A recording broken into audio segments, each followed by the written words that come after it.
বাঁকুড়ায় মর্মান্তিক পথ দুর্ঘটনা, নিয়ন্ত্রণ হারিয়ে জাতীয় সড়কে উল্টে গেল টাটা এসি, আহত বহু পুরুষ এবং মহিলা।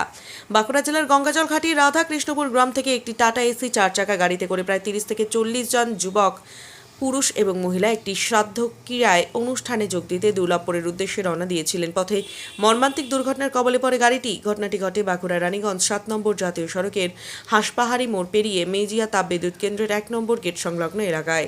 প্রত্যক্ষদর্শীদের দাবি, চলন্ত অবস্থায় হঠাৎই গাড়ির চালক নিয়ন্ত্রণ হারিয়ে ফেলেন। এরপর মুহূর্তের মধ্যেই টাটা এসি গাড়িটি জাতীয় সড়কের উপর একাধিকবার উল্টে যায়। দুর্ঘটনার তীব্রতায় গাড়িতে থাকা যাত্রীদের মধ্যে হাহাকার পড়ে যায়। বহু পুরুষ এবং মহিলা গুরুতর জখম হন। কয়েকজন যাত্রী গাড়ির ভেতরে আটকে পড়েন বলেও স্থানীয় সূত্রে জানা যায়। দুর্ঘটনার পরে পথচারী, স্থানীয় বাসিন্দা এবং অন্যান্য গাড়ির চালকেরা মানবিকতার পরিচয় দিয়ে আহতদের উদ্ধারে ঝাঁপিয়ে পড়েন। দ্রুত গাড়ির ভেতর থেকে আহতদের বের করে প্রাথমিক চিকিৎসার ব্যবস্থা করা হয়।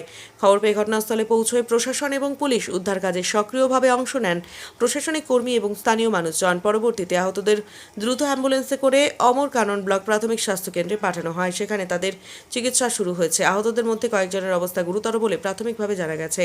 প্রয়োজনে তাদের উন্নত চিকিৎসার জন্য অন্য হাসপাতালে স্থানান্তর করা হতে পারে। ঘটনার পর কিছু সময়ের জন্য বাঁকুড়া রানীগঞ্জ 7 নম্বর জাতীয় সড়কে যান চলাচল ব্যাহত হয়। পুলিশ দুর্ঘটনাগ্রস্ত গাড়িটিকে সরিয়ে পরিস্থিতি স্বাভাবিক করে। কী কারণে চালক নিয়ন্ত্রণ হারিয়েছিলেন তা খতিয়ে দেখা হচ্ছে। গোটা ঘটনাকে কেন্দ্র করে এলাকায় ব্যাপক চাঞ্চল্যের সৃষ্টি হয়েছে। ছিল জোরে স্পিডে যাচ্ছিল, তাই জন্য ওটা ঘটনা ঘটলো। ডাইনা বায়া টানতে গিয়ে নাচে গেছিল। গাড়িতে আনুমানিক কতজন যাত্রী ছিল? মোটামুটি 40-50 জন হবে। তারপর হঠাৎ পাল্টি হয়ে গেল। হ্যাঁ, পুলিশ আসলো একটু পরে। না, এখানে ট্রাফিক ঢুকতে পারলো, পুলিশ আসলো, সবাইকে নিয়ে গেল হসপিটাল। কখন ঘটে মোটামুটি আনুমানিক? হ্যাঁ, ওই 9টা 10-15। না এখন তো 9টা 10। কি ঘটেছে ঘটনাটা? আচ্ছা, ঘটেছে বলতে আপনার আমি ডিবিসি কাজে যাচ্ছিলাম সকাল ওই 8:30 নাগাদ। তো আমি যেতে যেতে রাস্তার মধ্যে দেখলাম যে একটা টাটা এসি পাল্টি খেয়ে গেছে। তো টাটা এসিটা দুর্লভপুর আমাদের হাঁসপাহাড়ির ডাউনের কাছে দাঁড়িয়ে রয়েছে, ওখানেই পাল্টিটা খেয়েছে।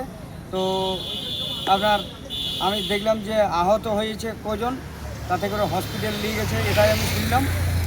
দিয়ে পরে ও দেখার পরে আমি ওদেরকে জিজ্ঞাসা করছি যে কজন কী হয়েছে, সেটা অবশ্য ঠিকঠাক সেটা সবাই বলতে পারলো না। বললো যে কয়েকজন মানে খুব রক্তপাত হয়েছে, আর মাথার চুল তাদের পড়ে রয়েছে, রক্ত দেখা যাচ্ছে রোডের মধ্যে।